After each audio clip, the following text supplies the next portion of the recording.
Well, the story of Toxic starts off with Dynamite. Actually, he was the third or fourth character I ever created. Of course, first the King, the Sinister Sin, and King's Angel. I don't know who came first, Dynamite or King's Angel. Actually, Dynamite was supposed to be the King. I didn't want the King to be the main character in my universe.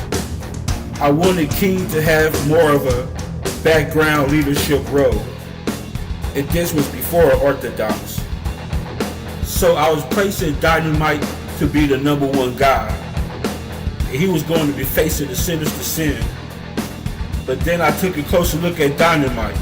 And I thought, Dynamite looks like Triple H and Shawn Michaels.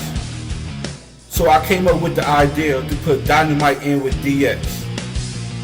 At the time of real life, this is 2010, Shawn Michaels was retiring. So I wanted to use some of that in my universe. I brought in Amazing and Victoria. It was only natural for Triple H to turn on DX, right?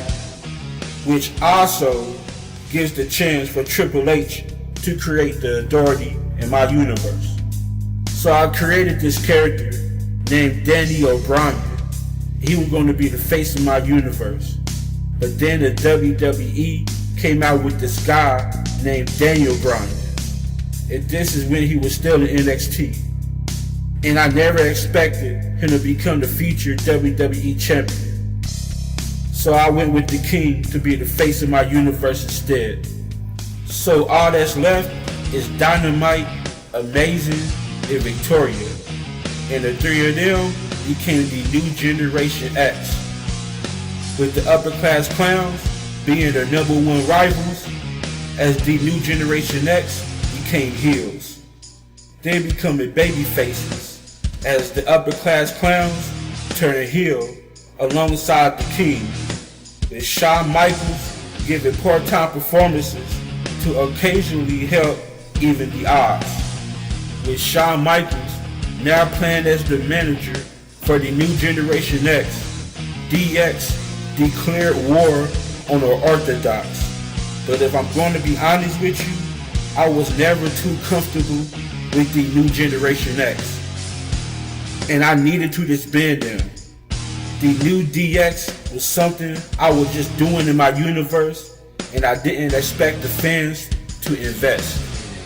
So at the first ever episode of WWE Uncut, I had Amazing turn on Dynamite, and I wanted to bury the New Generation X as much as I could. It was basically a statement saying that the New Generation X shouldn't have made it to MWG in the first place. So I had to let the audience know that night that DX was dead. And at the time, I never thought I'd see Dynamite or Amazing make a return to the MWG roster. And I mean that for real. I had nothing here for them. But like Vince McMahon would say, never say never.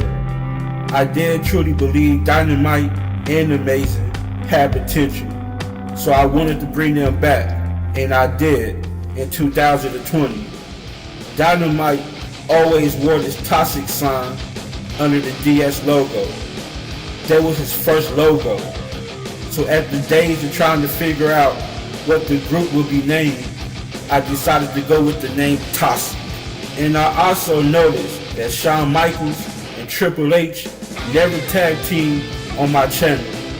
So I thought it would be a great idea to have a tag team match, reuniting the original DX as they team up together for the very first time on the very first episode of MWG to face Toxic.